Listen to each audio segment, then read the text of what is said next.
현상 정례입니다. 다음의 정례는 앞서 언급한 주제들을 분명하게 담아내고 있다. 고기능 경계선 남성 환자 S는 이전 분석가가 다른 지역으로 떠난 이후로 남성 분석가 H로부터 주 4회 정신분석 치료를 받기 시작했다. 분석 치료가 시작되자 환자는 거의 즉각적으로 분석가를 향한 경멸감을 품었다. 환자 S. 제가 공격적이라고 생각하시는 거 알아요? 하지만 제가 공격적인 건 선생님께서 저를 대하는 방식 때문이에요. 선생님은 항상 비용을 청구하시잖아요. 심지어 제가 휴가를 갈 때도 치료비를 청구하시면서 제 질문에는 대답 한번 주시지도 않고 제가 한참 생각에 빠져 있을 때도 단호하게 치료를 끝내버리시잖아요. 제 생각에는 선생님이 공격적이에요. 그래서 제가 적대적으로 반응하는 거고요. 환자가 분석가에게 품고 있는 원한 가운데 상당 부분은 사실상 이전 분석가와 관련된 기억을 전치한 결과일 수도 있겠다고 분석가가 말하자 환자는 경멸스럽다는 듯한 반응을 보였다. 환자는 분석가가 본인이 잘못을 저질러 놓고 다른 사람에게 그 책임을 떠넘기려 하고 있는 것이라고 말했다. 분석가는 환자의 주장에 일리가 있다고 생각했다. 환자는 분석가가 주의를 돌림으로써 전이로 인한 뜨거운 열기를 다른 곳으로 치워버리려고 하고 있다는 사실을 분명히 이해하고 있었다. 분석가는 과거 관계의 반복으로서의 전이 안에서 무엇이 재현되고 있는지를 지켜볼 수 있는 분석적 공간이 본인과 환자 사이에 존재하지 않는다는 생각에 점점 실망감을 느꼈다. 환자와 치료 관계를 형성할 수 있는 길이 막혀버린 상황에 직면하자 분석가는 환자가 노여움을 다른 곳으로 돌리게끔 유도함으로써 동맹관계를 형성해 보려고 했다. 그러한 시도가 성공한다면 분석가는 환자가 이전 분석가에게 느끼고 있던 증오의 감정에 공감할 수 있을 것이고 그로써 외부의 적에 대한 분노를 공유하는 동맹을 맺을 수 있을 터였다. 환자가 강렬한 증오를 표출했을 때 분석가가 보인 일차적인 반응은 억울함이었다. 그 당시에는 분석가의 내면의 분노가 자리하고 있지 않아서였다. 분석가는 환자가 자신을 잠깐이나마 이상화된 대상으로 간주했을 때 모종의 안도감을 느끼기도 했다. 그러나 상황이 급변하고 시기심이 모습을 드러내기 시작하면서 분석가를 향한 환자의 증오는 더욱더 증폭되었다. 환자 S. 책장에 꽂혀있는 책들을 보고 있으니 선생님이 혐오스러워요. 저는 절대 저렇게 많은 책을 읽을 수 있는 사람이 아니거든요. 저 같은 사람은 선생님처럼 박식해지고 싶다는 소망조차 품을 수 없어요. 지금 당장 자리에서 일어나 책장을 전부 엎어뜨리고 싶어요. 환자는 죽는 분석가를 향해 분노를 표출하면서 수시로 카우치 쪽에 벽을 주먹으로 가볍게 쳤다. 옆 진료실에 있는 사람들에게 거슬리지는 않을 정도로 주먹의 세기를 조절하는 듯했다. 그러나 분석가는 그 무엇에 대해서도 확신할 수 없었고 환자의 행동으로 인해 골치 아픈 딜레마에 빠져 있었다. 환자의 주먹질에 아무런 반응도 보이지 않는다면 옆 진료실에 방해가 되는 행동을 방치함으로써 분석 상황에서의 행동화에 공모하는 느낌을 받을 것 같았다. 반면 환자에게 주먹질을 그만두라고 말한다면 환자가 조종하는 대로 비분석적인 태도를 취하게 될 것이고 그러면 환자는 분명 분석가가 자신을 통제하려 한다고 생각할 것 같았다. 그런데 이 환자가 조장하는 수많은 딜레마 중 하나에 불과했고 그 딜레마 속에서 분석가는 자신이 어떤 행동을 하는 바람에 상황을 망쳐버렸다거나 어떤 행동을 하지 않는 바람에 망쳐버렸다는 느낌을 받았다. 환자는 분석가가 의도적으로든 비의도적으로든 자신을 향한 증오를 내비칠 때까지 계속해서 그를 조정하고 구속으로 몰아붙이려고 했다. 매일매일 쉼없이 쏟아지는 경멸에 분석가는 큰 타격을 입었고 환자가 투사한 내용물을 매번 적절히 담아낼 수가 없었다. 분석가는 환자가 진료실 안에 만들어 놓은 사자굴에서 살아남으려다가 냉소적이거나 경멸적이거나 반격을 가하는 식의 말을 하게 되기도 했다. 그러던 어느 날 환자는 분석가가 자신의 견해에 공감해 주지 않았다며 비난했다. 이에 분석가는 격한 분노가 담긴 목소리로 대응했다. 분석가 H. S씨는 저를 경멸하는 태도로 대한 다음 제가 S씨에게 공감해 주기를 기대하고 있어요. 혹시 이런 행동이 남을 배려하지는 않으면서 남이 나를 사랑해주고 내 편이 되어주길 바라는 S씨가 가진 어떤 광범위한 패턴의 일부는 아닌지 궁금하네요. 환자 S. 그러니까 선생님은 저를 정말 싫어하시는 거군요. 이렇게 인정하게 되실 줄 알았어요. 또 다른 어느 날에는 다음과 같은 대화가 오고 갔다. 환자 S. 제가 선생님을 미워할 수 있게 되었는데도 왜 아무런 칭찬도 해주시지 않는 건지 모르겠어요. 제가 분노를 표현한 것에 대해 2점 정도는 주셔야 하는 거 아닌가요? 분석가 H. 어떤 이유로 그런 행동이 긍정적인 변화라고 생각하시는 건가요? 환자 S. 저는 평생 분노를 억누르기만 하면서 살아왔으니까요. 이제 마침내 분노를 솔직하게 표현하고 있는 거예요. 분석가 H. 제가 지금까지 S씨에게 발견하지 못했던 부분에 대해서 말씀해 주고 계시네요. 제가 S씨에게서 느꼈던 것은 끊임없는 적대감이 전부였거든요. 환자 S. 그렇다면 분명 저를 싫어하시겠군요. 선생님은 저를 감당하실 수 없어요. 저는 정말 어려운 사람이거든요. 저는 선생님을 깔아뭉개고 시간이 흘러도 나아지지도 않고 선생님이 바라는 대로 변하지도 않는 유일한 환자가 되는 것에서 전율을 느껴요. 환자는 몇 가지 핵심을 잘 파악하고 있었다. 실제로 분석가는 환자를 감당할 수 없겠다는 느낌을 받기도 했고 분명 증오한 적도 있었다. 분석가가 분석을 진행함에 있어서 가장 괴로웠던 부분 중 하나는 환자가 분석가로부터 도움을 얻는 일에 완전히 무관심해 보인다는 것이었다. 환자가 스스로를 이해할 수 있도록 도와주려고 아무리 노력해도 환자 본인이 분석가의 그런 노력을 거듭해서 좌절시키고 있다는 점을 분석가가 지적했을 때 환자는 그 판단이 정확했음을 증명해 주었다. 환자의 반응은 긍정적이었다. 환자 S. 선생님의 도움 따위 필요 없어요. 선생님은 제 공격 대상이어야 한단 말이에요. 저는 선생님을 도발하려고 하고 있어요. 제가 가진 판타지는 이 진료실 바닥에 구토를 해버리거나 선생님의 카우치에 똥을 누는 거예요. 저는 이 모든 것에서 벗어나고 싶어요. 선생님을 도발해서 제 분노를 떠넘겨야 하는데 그럴 수 없을 때 정말 싫어요. 그러면 제가 그 분노를 감당해야 하니까요. 저에겐 분노를 내다 버릴 수 있는 곳이 필요해요. 그동안 저는 선생님을 유료 화장실처럼 써먹었을 뿐이에요. 환자가 감정을 분출하는 모습을 보면서 분석가는 환자가 분석 과정을 어떻게 개념하고 있었는지 이해할 수 있었다. 환자에게 분석 과정은 그야말로 화장실이었다. 환자가 자신의 나쁜 측면과 고통스럽고 증오스러운 내적 대상을 비워낼 수 있는 장소였던 것이다. 환자의 관점에서는 이러한 정신적 내용물을 투사해 버리는 것이 다른 어떤 선택지보다도 훨씬 나은 방법이었다. 몇 시간에 걸쳐 환자의 행동을 지켜보던 분석가는 스스로 증오받는 대상이 되는 역할을 받아들이고 환자에게 그 증오를 돌려주어야 할 것 같은 압박감을 느꼈다. 그리고 그런 역할을 거부하기 위해 온갖 방어 전략을 동원해야 했다. 언제나 뒤로 물러나 더욱 거리를 둠으로써 환자의 공격으로부터 영향을 받지 않을 수 있는 방어적인 고립 상태로 도피하려 했다. 또 언제는 정서적 생존의 수단으로서 상대방을 증오해야 할 필요가 있는 환자에게 공감해 보려고 하기도 했다. 또한 불쌍하고 가엾은 환자에게 우호적인 염려의 마음을 품어보려고 하면서 자신의 직업적인 반동 형성을 강화하려고 한 적도 있었다.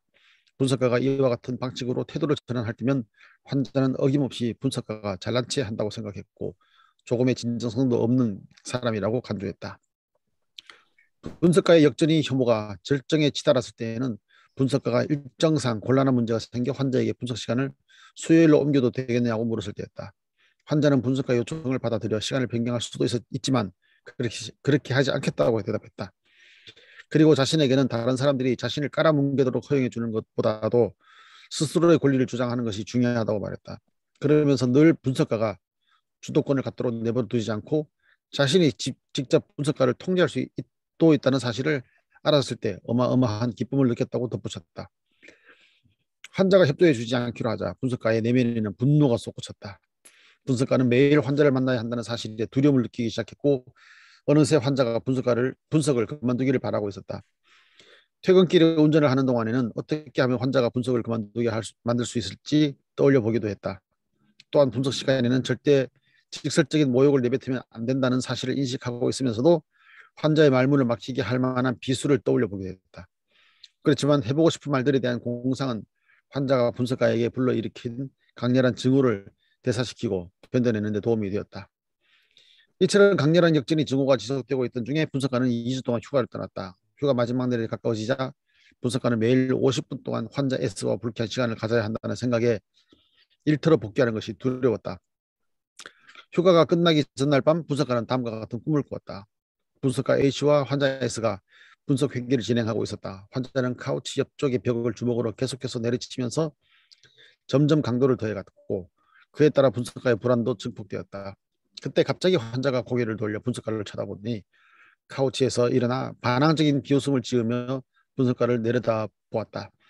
분석가는 환자를 통제할 수 없다는 생각에 미쳐버릴 것 같았고 이내 강단에서 말하는 것처럼 목청이 터질 듯한 큰 소리로 그동안 억눌러온 분노를 표출해버렸다. 정신분석은 자신의 충동을 조절하고 그것을 말로 표현할 수 있는 사람을 위한 것입니다. S씨가 지금 여기서 그걸 하지 못하겠다면, 제가 하고자 하는 일에 협조하실 수 없다면 분석을 받으시면 안 됩니다. 꿈은 그렇게 끝났다. 자기 분석을 해보기 위해 꿈을 되짚어보던 분석가 H의 머릿속에 환자 S가 벽을 내리치던 순간들이 여러 번 떠올랐다. 분석가는 꿈에서 환자에게 했던 말들을 실제로 하고 싶었던 적이 자주 있었다. 그 꿈은 분석가가 왜 실제로 그런 행동을 하지 않았는지를 이해할 수 있게 해주었다. 분석가에게는 분석 세팅에 대한 일반적 요구를 표명하는 것 자체가 위험을 감수해야 하는 일이었던 것이다. 분석가의 무의식은 그의 꿈에서 그토록 분명하게 드러났듯이 치료의 본질을 명료화해 보려는 노력들 사이로 환자를 향한 강렬한 증오와 환자를 통제하고 싶다는 과학적인 소망이 드러나게 될 것을 염려하고 있었다. 분석가는 이런 감정에 대한 죄책감으로 인해 자신이 분석가로서 무력해지는 느낌을 받고 있었음을 깨달았다. 그리고 이 맥락에서 치료 시간을 수요일로 옮겨도 괜찮겠냐고 제안을 했을 때 그것을 환자가 따르리라고 기대하며 내린 결정이 아니라 하나의 선택지로 제시했던 행동의 의미를 불현듯 이해하게 되었다. 그의 무의식적 수준에서는 분석가로서 역할에 본래 주어지는 일상의 권력과 통제력이 막대한 공격성에 비롯된 전능한 통제력과 동일시되어 있었다. 이 점에서 분석가가 치료 시간을 변경하고자 하는 제안을 환자가 선택할 수 있는 사안으로 제시했던 행동은 분석가 내면의 강력한 소망에 반하는 반동 형성이었다고 볼 수 있었다. 분석가가 꿈을 통해 얻은 또 다른 통찰은 필사적으로 환자를 통제하려 했던 자신의 모습 중 일부를 환자가 일종의 그릇으로서 담아내고 있었다는 사실이었다. 그동안 분석가는 상대를 통제하려는 소망에 휘둘리고 있는 사람, 그동안 분석가는 상대를 통제하려는 소망에 의해 휘둘리고 있는 사람은 분석가 본인이 아닌 환자 S라고 생각함으로써 자신의 그런 모습을 부정할 수 있었다. 이처럼 분석가는 꿈에 대한 자기 분석 작업을 통해 자신의 분석적 작업자가 환자의 강렬한 투사에 의해 약화되고 있었다는 점을 인지하게 되었다. 그리하여 그 다음부터는 이해가 아닌 행동을 해결책으로 간주하는 환자의 성향에 대해 이야기를 나누기 시작했다. 분석가의 휴가가 끝나고 회기가 재개되자 잠시 분석을 쉬었던 것이 환자와 분석가에게 모두에게 좋은 일이었음이 명확하게 드러났다. 환자는 지난 마지막 회기 이후로 줄곧 걱정스러운 마음이 들었다며 이렇게 말했다. 환자 S. 제가 선생님을 벼랑 끝까지 몰아버린 바람에 선생님께서 가구들을 부수어버리고 저를 공격하지 않을지 걱정이 됐었어요. 저는 선생님이 저처럼 행동하게 만들어 보려고 선생님의 분노를 자극했었어요. 저는 선생님이 침착한 모습을 보는 게 싫어요. 그럼 제가 그것들을 다시 제 속으로 받아들여야만 하니까요. 다 터뜨려 버리고 싶어요. 이 진료실을 헤집어 놓고 싶어요. 제가 선생님에게 최고의 환자는 못 되어도 최악의 환자는 될 수 있을지도 몰라요. 하지만 제가 선생님을 미치게 만들어 버릴까 봐 두려워요. 분석가는 성찰이 이루어지고 뒤따라 분석적 공간이 열린 이 순간을 기회로 삼아 다음과 같은 해석을 했다. 분석가 H. S씨는 지금 마음속에 참기 어려운 감정을 갖고 계세요. 그런데 그 감정을 저에게 내던져 버리면 저를 미치게 만들어 버리는 대신 본인은 나아질 거라는 느낌을 받는 것 같고요. 하지만 결국 이런 행동으로 인해 S씨는 걱정스러운 마음을 갖게 되는데 그건 S씨가 저에게 품고 있는 감정이 증오만은 아니기 때문이에요. 환자 S. 선생님을 미워하고 있지 않으면 마치 합성되는 순간을 기다리고 있는 태고의 원시 숲이 된 기분이 들어요. 아무런 정체성이 없는 존재처럼 느껴져요. 선생님이 저에게 신경 써 주셨으면 좋겠어요. 저는 독립적이고 자급자족할 수 있는 사람인 것처럼 굴지만 사실은 믿을 수 없을 만큼 의존적이고 다른 사람을 갈구해요. 마치 아메바처럼 형체 없이 사방에 퍼져 있는 기분이에요. 누군가와 불편할 정도로 가까워졌다는 느낌이 들면 그 사람에 차갑게 대하고 싶어져요. 변화는 환자 분석과 양자 관계 양쪽 모두에서 나타나기 시작했다. 분석가는 점점 감당할 수 없어지는 분석 상황을 통제하기 위한 조치를 취하고 싶은 자신의 역전의 욕구를 인식하게 되었다. 한편으로는 분석가는 환자의 투사적 동시에 대응하고 있었지만 또 한편으로는 자신의 불안에 반응하고 있었다. 그 불안은 환자에게 품고 있던 증오에서 비롯된 죄책감으로 스스로를 미숙년 분석가라고 느끼고 자신이 거의 통제할 수 없는 상황에 놓여 있음을 직면하며 발생한 것이었다. 환자 쪽에서는 사랑할 수 있는 능력을 가진 걱정스러워하는 자기 표상과 상처받을 수 있는 능력을 지닌 사랑받는 대상 표상으로 이루어진 유리된 대상 관계가 표면으로 드러났다. 치료 시간을 바꾸자는 분석가의 제안을 거절했을 때 환자가 자각한 분석가의 분노와 증오는 환자가 가진 자신의 다른 측면을 드러내도록 촉발했고, 뒤이어 증오하는 면과 사랑하는 면이 나란히 놓인 우울 불안이 이어졌다. 또한 환자는 증오가 자신의 정치감을 형성하는 데 영향을 미치고 있다는 점도 인정할 수 있게 되었다. 그래서 이 증오가 부재할 때 환자는 형체가 없는 존재가 된 느낌을 받았던 것이다. 이 환자의 본질적 측면을 연결시키려는 치료자의 해석적인 노력은 증오 이면의 것을 바라볼 수 있는 환자의 능력을 더욱 향상시켜 주었다. 분석이 진행되는 동안 환자는 주로 편집 분열 상태를 유지했다. 그러나 환자가 우울한 걱정에 빠져들 때면 대체로 분석적 공간이 열리는 상황으로 이어졌다. 분석가는 이러한 순간이 찾아올 때마다 환자가 더욱 심도 있는 성찰을 해나갈 수 있도록 각각의 상황에 대한 해석적인 연결들을 해주었다. 다음은 일정 문제와 관련된 대화의 일부를 담고 있다. 분석가 H. 분석 시간을 변경하는 걸 꺼리셨던 이유가 혹시라도 제가 SC를 다른 사람으로 대체해버릴지도 모른다는 두려움과 연결되어 있던 것은 아닌지 궁금합니다. 제가 수요일 치료 시간을 변경하고자 제안했을 때 SC가 상처를 받을 수도 있겠네요. 환자 S 눈물을 글썽이며 제가 상처받기 쉬운 사람이란 사실을 선생님께서 이렇게 인정해 주시는 건 처음이네요.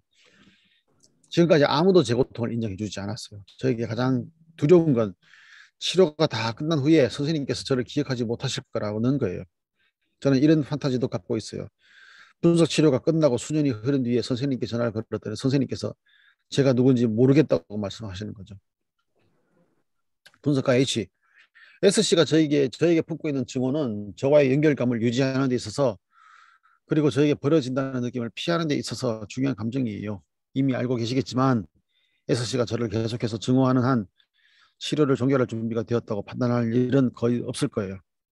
네, 여기서 굉장히 긴 대화록이 나왔는데 어때요? 이 대화록이 좀 자연스럽게 느껴지세요? 아니면 조금 이 주제에 맞도록 거기에 적절한 것을 가져오려고 애를 썼겠지만 그 내추럴한 게 느껴지는 건지요? 아니면 구성적으로 느껴지는지 어떠세요? 뭐 좀 구성적인 면도 있는데요. 근데 전체적인 흐름의 맥락을 보면은 어떻게 보면은 조금 그 전형적인 그런 환자들, 이제 증오를 표현하고 있는 환자들 패턴 같은 느낌도 드는 게, 실제적으로 이런 사람들을 만나게 되면 자꾸 이제 자극을 해가지고 상대방이 이제 화를 나도록 촉발시키는데, 이게 대화가 이제 짧은 것 같은데 실제로 보면은 한 몇 년, 심지어는 한 거의 7, 8년 걸린 사람도 있더라고요. 이런 그렇죠. 내용. 네. 그래가지고 이 뒷부분의 이야기가 거의 한 7년 정도 지난 다음에서야 나오던 이야기. 그러니까 이 뒷부분에 나오는 얘기는 오랜 시일이 지나서 나오는 얘기들이죠. 그러니까 해석이 지금 개입되어 있는 걸, 해석을 우리가 교과서만 가지고 함부로 우리가 치료를 할 수 없는 게, 나중에 굉장히 해석적인 접근이 나오는데 그 디프레시브 포지션에 있을 때 해석을 했다고 이분을 설명하고 있긴 하지만 굉장히 조심스러운 해석들이 여기 많이 실려 있는데, 이모션 커뮤니케이션 중심으로 오랫동안 이분들을 돌보고, 그러고 이분의 이고 스트렝스가 어느 정도 생겨나면서 이분이 분석적인, 말하자면 해석을 수용했을 만한, 해석을 받아들일 만한 어떤 상황으로 진전하는 것을 우리가 굉장히 인내롭게 기다렸다가 조금씩 시도하는 거죠. 근데 어쩌면 이 내용 흐름, 우리가 어떤 축으로만 봐가지고 우리가 주제를 가지고 있기 때문에 굉장히 빠른 시일 내에 이게 진척될 수 있는 것처럼 이렇게 착각을 일으킬 수도 있어요. 그리고 내담자의 진술 속에 굉장히 공격성이나 이런 걸 내가 이렇게 하고 싶었어요. 의식 쪽의 얘기를 많이 하고 있는데, 대부분 이러한 투사의 동시는 무의식의 흐름이라는 걸 우리가 이해를 해야죠. 근데 굉장히 이분은 의식적인 부분에 대한 어떤 대화록을 많이 싣고 있어서 이제 그 부분은 우리가 조금 조심스러워요. 이분들이 의식적으로 이렇게 자기를 설명해 드릴 수 있을 정도는 굉장히 통찰 능력이 있는 거죠. 대부분의 투사의 동시는 무의식에서 일어난다. 그래서 자기가 어떻게 했는지도 모르면서 그러니까 자기가 의도적으로 한 게 아니니까 선생님이 더에 대해서 더 억울하게 느끼는 거죠. 자기가 의도적으로 한 것에 대해서 선생님이 반응하면 거기에 대해서는 이미 자기가 예상하는 건데 그게 아니고 이 내담자들은 무의식 속에 일어나는 거기 때문에 자기가 어떻게 선생님을 해치려고 한 게 아니고 선생님을 공격한 것도 아니래 그런 의식이 없는 무의식의 행동이기 때문에 이걸 해석했을 때 당신한테 공격성이 있어서 그게 나한테 이렇게 하는 거다라고 얘기를 한다면 이분은 억울하잖아요. 자기 의식 속에는 그런 게 없었기 때문에 이제 그런 무의식적인 역동들도 우리가 좀 더 깊이 봐야 된다 그런 얘기를 좀 드리고 싶어요. 근데 이게 내담자 또는 환자를 보면은 어떻게 보면 이게 의식적으로 증오를 불러일으키는 행동을 하는 사람이 있는데, 근데 그게 어떻게 보면은 그게 의식에서 증오를 자꾸 자극한 증오심을 자극하고 있지만은 무의식에서는 또 다른 얘기 있다는 거잖아요. 그렇죠. 그, 예, 그래서 치료자가 그 증오를 불러일으키는 그런 환자의 의식적인 행동이나 이런 것 때문에 증오에 집중하게 되면은 오히려 진짜 문제를 놓쳐버리고, 예, 그, 그러니까 무의식은 다를 수도 있다는 거죠. 그러니까 예, 의식에서 공격하고 있지만 무의식은 아까 김도관님 얘기 속에 슬픔이 강렬하게 느껴졌다고 하는 건 그분은 슬픔을 못 느끼고 있을 가능성이 있잖아요. 그분의 무의식은 슬픔인데 의식으로 잡혀나가는 공격성일 수도 있잖아요. 그래서 의식과 무의식이 항상 같이 가는 것은 아니라는 것도 우리가 이해를 해야 되는 거죠. 내가 여기 대화록에서 그 증오를 불러일으키는 게 어떤 뭐 에너지처럼 이렇게 표현한 게 있는데 꼭 그런 건 맞는 것 같아요. 그 증오할 대상이 없으면은 말하자면 그 무의식에 있는 어떤 무의식에 있는 정서나 이런 것들을 끌어낼 수 있는 힘이 딸리니까 자기의 존재감 자체가 그 원래는 존재가 느껴야 되는데 그 에너지가 약하다고 생각하니까 마치 자기는 존재감을 못 느끼는 것처럼 그런 착각을 빠진다는 거죠. 그러니까 막 그걸 위해 가지고 의식적으로 계속 그 증오의 감정이나 미분화된 정서잖아요. 그게 그것만 그렇죠. 가지고 계속 끄집어내려고 애를 쓰니까 결국에는 그 사람을 대할 때는 증오보다는 그 뭐랄까 존재감을 느낄 수 있도록 도와주는 게 그때는 또 오히려 더 그, 그러니까 아, 그 정서를 맞대응하는 것이 꼭 도움이 되는 건 아니라는 얘기예요. 그 정서를 바로 해석하거나 이런 것보다 우선 컨테인하는 게 중요하다는 게 이제 이런 것들이죠. 컨테인하면서 그 속에 섞여 무의식적으로 우리에게 투사돼 온 것들이 어떤 것들인지 분류 작업이 필요한 거죠. 시간이 걸리겠지만 그러면서 이분으로부터 오는 역전이들을 바로 행동화하거나 바로 해석하거나 이런 것들은 경우에 따라 굉장히 위험하죠. 이게 소화되지 않은 상태에서 너무 빨리 가버리면 안 된다는 얘기죠. 그래서 공격하면 공격을 받아들여야 되기 때문에 아파서 우리가 그걸 견디기 어려운 거죠. 사실은. 그 공격을 바로 우리가 그 공격에 대해서 바로 해석하거나 조언을 하거나 이렇게 해서 나를 보호해내는 장치를 사용하면 안 되기 때문에 어렵다는 얘기예요. 그래서 해석을 받아들일 정도면은 이분은 이미 보드라인 환자 레벨을 벗어나는 단계에 온 것이기 때문에 그렇게 힘든 환자가 아닐 수 있는 거죠. 대부분 해석적인 접근이나 설명을 하려고 하면 엄청난 어떤 공격성으로 이분들이 반응할 가능성이 있기 때문에 사실은 이분들은 굉장히 무서워요. 진짜 아무리 경험이 있어도 각각의 이런 보드라인 환자들을 만날 때마다 그때마다 새로운 두려움들이 생기는 거죠. 그래서 만만치 않은 것들이에요. 그러니까 우리가 공부한다고 해서 그 정서가 없어지는 게 아니고 공부를 한다고 한다면 우리가 컨테인하는 양이 점점 늘어나기 때문에 우리는 더 많은 아픔을 결국 가지게 되는 거죠. 그래서 숙련된 치료자일수록 더 아픔이 있다는 거죠. 그 아픔이 커지면서 내담자는 그 아픔에서 벗어난 과정이기 때문에 그만큼 점점 더 어려워지는 작업이죠. 그래서 이게 편한 일들이 아닌 거죠. 센서티브하면 할수록 그 아픔은 더 커지잖아요.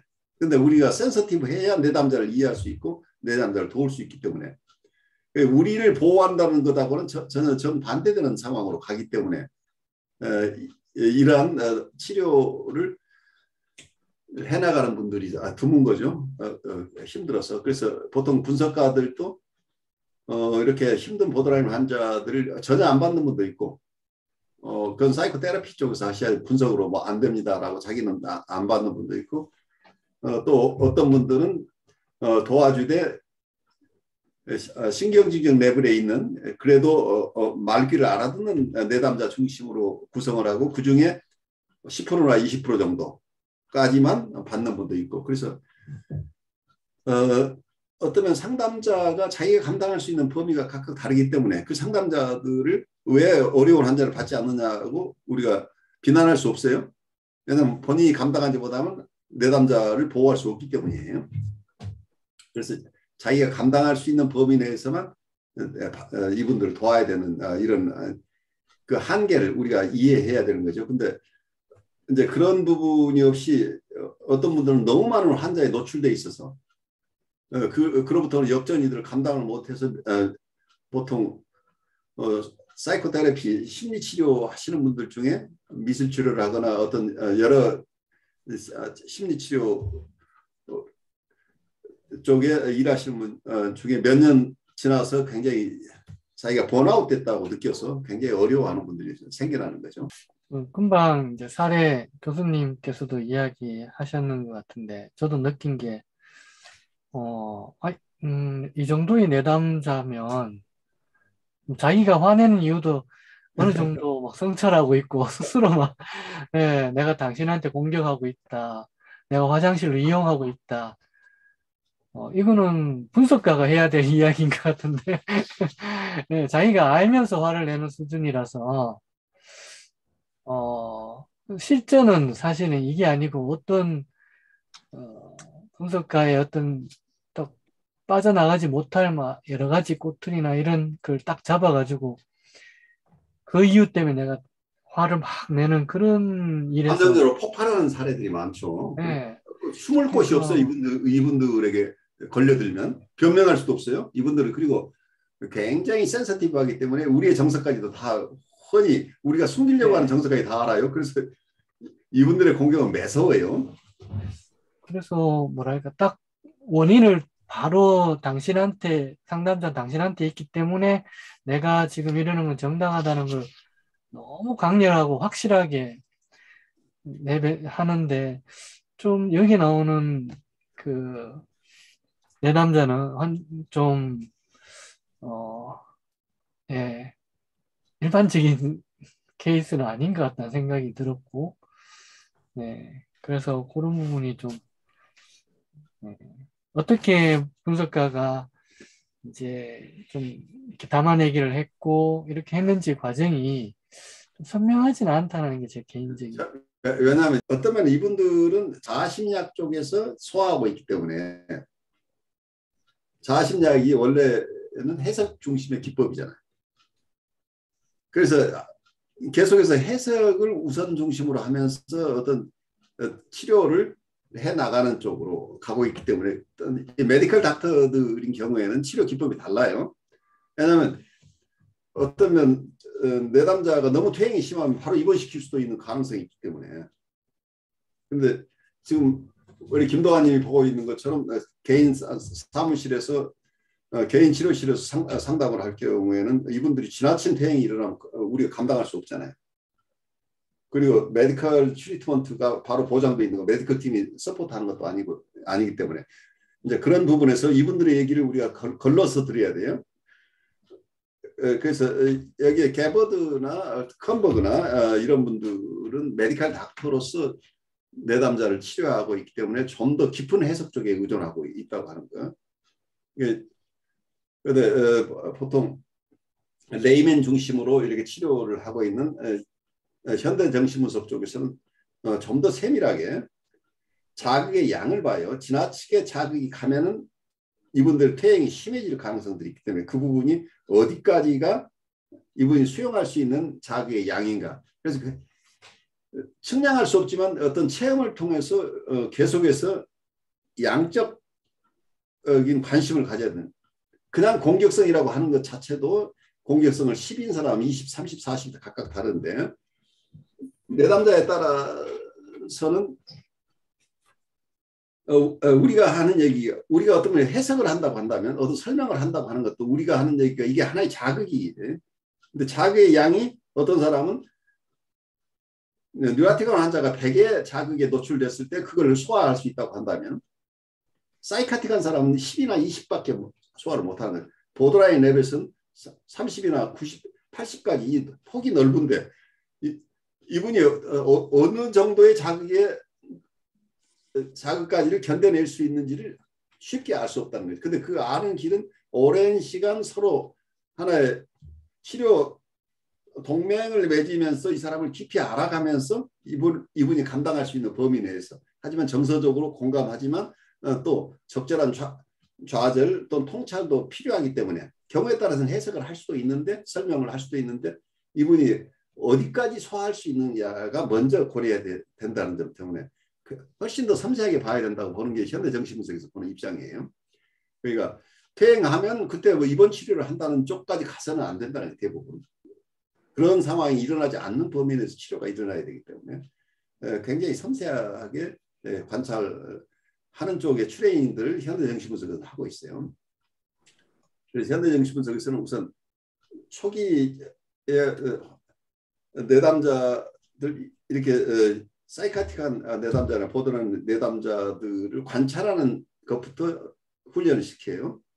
그래서 그런 어려운 상태에 있는 분들을 관찰하고 그리고 그분들하고 같이 대화도 해보고 그러면서 이분들의 반응을 살피는 것부터 초기에는 훈련을 하기 때문에 우선 뉴라티건 환자 중심의 치료 기법으로 발달한 클래시컬한 정신분석이나 이고 사이칼리 쪽보다는 훨씬 더 심각한 내담자 중심의 이론이기 때문에 서로 이론의 결이 다른 거죠.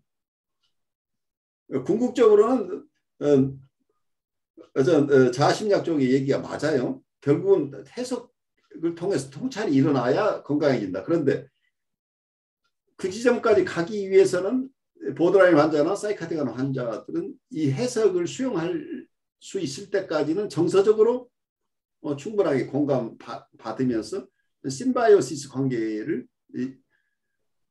심바이오틱 리레이션십을 경험해야만 된다. 어린 시절에 사랑받지 못한 부분을 누군가가 대신 똑같은 방식은 아니지만 이분을 충분하게 귀한 대상으로서 누군가가 받아들여주는 이런 체험이 일어나야만이 이분들이 그 다음 해석을 받아들일 수 있는 단계가 가기 때문에 이런 이 과정이 이게 3년이 될지 5년이 될지 사람마다 다 다른데 일률적으로 초기에 우리가 해석적인 접근을 한다고 하는 건 그만큼 어렵다는 얘기예요.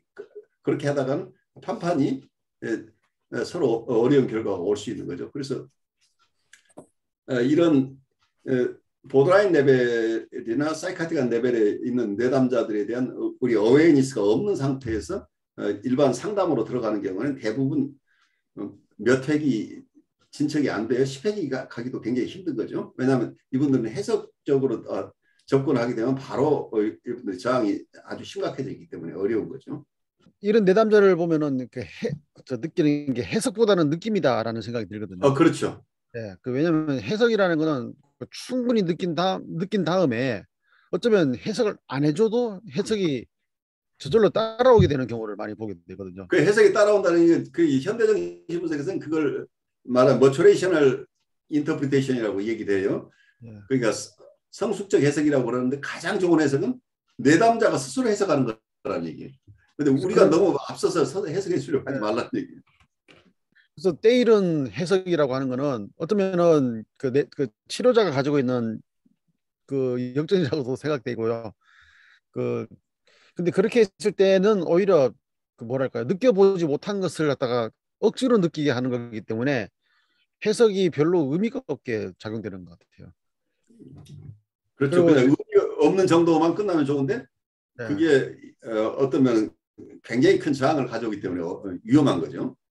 그래서 제가 본 사람들은 뭐냐면 무슨 이야기했으면은 치료자만큼이나 자기가 느낀 정서에 대해서 연구를 하더라고요. 그렇죠. 네, 그래가지고 그거를 그 자기의 느낌 속에서 문제는 이제 치료의 세팅에 오는 사람들은 자기가 경험했던 그 느낌이라고 하는 것들이 불편하게 느껴지거나 아니면은 그걸 뭐 죄책감이라든지 이런 여러 가지 다른 좀 본인 생각할 때 불쾌 내지는 부정적인 걸로 이제 느꼈기 때문에 그렇게 해가지고 너무 괴로우니까 뭐냐면은 그게 합리적이고 정상적이다는 걸 밝혀내고 싶은 욕구가 있는 것 같아요. 그렇죠. 그거 자기의 정서를 인정해주는 대상이 필요하잖아요. 네. 근데 제일 먼저 하는 게 뭐냐면은 그 치료자에게 와가지고 물어보기보다는 자기가 먼저 요즘 인터넷이 있으니까 막 지적으로 다 그걸 섭렵해가지고 나타나는 거예요. 네, 그렇죠. 예. 그래서 그 교회에서도 보면은 교인들이 이제 자기 정서의 문제인데 뭘로 가냐면은 성경이라든지 신앙적인 어떤 의문들인데 대답하기 곤란한 걸 들고 오거든요. 그래가지고 그걸 딱 들고 가지고 이건 어떻게 생각하세요? 저건 어떻게 생각하세요? 막 이러는데 사실은 그거는 이야기를 듣고 싶은 게 아니라 내가 이런 의심이 든다거나 불편한 게 합리적인 게 아닙니까? 라고 물어보는 거예요. 대답을 왜냐면 그 사람들도 그건 답이 없다라는 걸 알고 있는데 답을 해주면은 해줄수록 더 불편해지는 거예요. 아, 그렇죠. 왜 이걸 답해 주냐 이거죠. 예, 자꾸 정답을 제시해주고 그것 말이죠 하고 설명해 주니까 그거는 이제 불편하니까 자꾸 더 어려운 문제 더 어려운 문제 아 나 모르겠습니다. 그건 거기에 대해서 아는 게 없습니다. 그건 말할 수 없습니다. 하는 말이 나올 때까지 계속 어려운 질문들 들고 나온다는 거예요. 그러니까 결국은 뭐냐면은 그런 자기 속에 가지고 있는 어떤 부정적인 어떤 그런 정서들을 그냥 정상적인 정서의 흐름이라는 거를 좀 인정받고 싶다. 그런 욕구가 담겨 있으니까 자기 먼저 해석을 해서 그러는데 그걸 굳이 치료자가 그 정서는 뭐라고 해석을 해주면서 심리적인 용어를 쓰면서 말해버리면 그 사람은 오히려 느낌 정서가 탁 차단돼 버리고 대화가 단절돼 버리다가 본인이 충분히 그걸 다 느껴서 소화된 다음에는 말하지 않아도 스스로 그걸 해석을 하고 이해하고 또 그런 사회 보면 그 사람이 다른 사람들을 향해서 자기가 상담가의 역할을 하고 있다는 거예요. 그렇죠. 예. 그 본인의 체험들이 굉장히 중요한 거죠. 네. 그래서 이제 그런 걸 보면은 이제 이 책에 나와 있는 내용들이 상당히 중간에 많은 내용들이 좀 빠져 있는 느낌도 들고 어떻게 보면은 치료자와 그 내담자 사이에 어떤 치료적인 이야기들을 다루기 위해서 뭐 뭐랄까 이야기를 좀 진행을 빨리 시킨다거나 아니면 극적으로 전환을 시키기 때문에 이렇게 공부해가지고는 오해할 가능성도 상당히 높은 것 같고요. 그러니까 그게 기법적으로 들어가면 굉장히 위험해요. 그러니까 많은 기법을 가지고 있어서 이것도 써보고 저것도 써본다는 식으로 들어가게 되면 굉장히 큰 부작용을 일으킬 수 있다는 얘기. 그러니까 이 치료 진전이 쭉 일어나면서 어느 시기에 가면 이것도 가능하다는 건데 아직은 그 시기가 도래하지 않았는데 이것도 한번 써봐야지 라고 갖게 되면 바로 큰 사고가 나버리는 거죠. 근데 이게 치료자나 내담자 이렇게 치료자 같은 경우에는 이제 뭐 자아 동조적, 자아 이조적 이런 말을 떠올리잖아요. 그렇죠. 근데 내담자가 그걸 그냥 쓰고 있는 거예요. 그 방법을.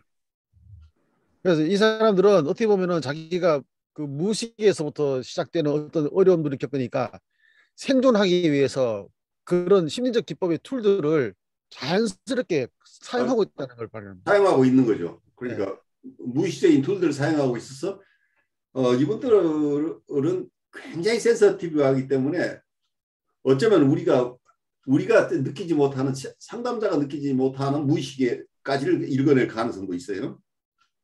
그래서 이분들에게 진실하게 대하지 않고 어떤 기법적으로 대한다고 하면 굉장히 위험한 거죠. 이분들이 그게 다 알아요. 이게 가식이라는 것은. 그래서 그렇게 되니까 결국은 그 치료자든지 이제 목회자 같은 경우는 목회하는 이런 것들이 그냥 배워서가 아니라 내, 내 속에 그러한 것들이 그 보통 말하는 임상 경험이잖아요. 그렇죠. 네, 소화가 돼야 네, 되는 그걸 거죠. 통해 가지고 그냥 이론을 말하는 게 아니라 그냥 자연스러운 그 자기 삶의 모습에서 나타나야 되는 건데 이제 목회자도 마찬가지로 거기서 그냥 삶에서 그냥 신앙이라는 게 드러나야 되지 그걸 규정된 대로 어떤 틀대로 움직이게 되면은 그거는 이제 내담자들 입장에서는 그걸 그대로 느낀다는 거죠. 형식적으로 되어가는 그런 거를. 하여튼 뭐 그런 생각도 많이 들었습니다. 그래요. 우리 참 쉽지 않은 과정들 여러분들과 같이 가고 있어요. 우리 오늘 첫 학기에 또 새 학기에 만나서 반갑고요. 우리 다음 주에 또 뵙죠. 그리고 혹시 우리 조 목사님 교재나 뭐 이런 거 뭐 조금 도움이 될 자료 같은 것은 우리 강 목사님한테 서로 좀 도움을 주고 받으면 좋겠어요.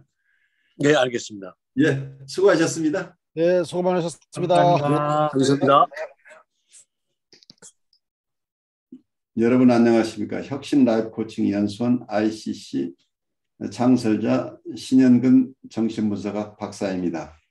제가 이번에 클래스 EU 클래스 마켓에 저의 영상 강의를 개설하였습니다.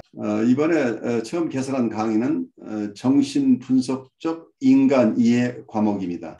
제가 하는 강의 내용을 여러분께서 잘 아실 수 있도록 이 과목의 소개 영상과 첫 번째 강의 정신분석학의 정의와 두 가지 기본적 가설을 주제로 한 강의 영상을 여러분께 소개합니다. 이 두 개의 영상을 보시고 더 관심 있으신 분들은 직접 제 클래스 사이트로 들어가셔서 클래스에서 어떤 것이 진행되는지 검토하시고 여러분 주위에 있는 분에게도 제 강의가 있음을 알려주시면 고맙겠습니다. 여러분 감사합니다.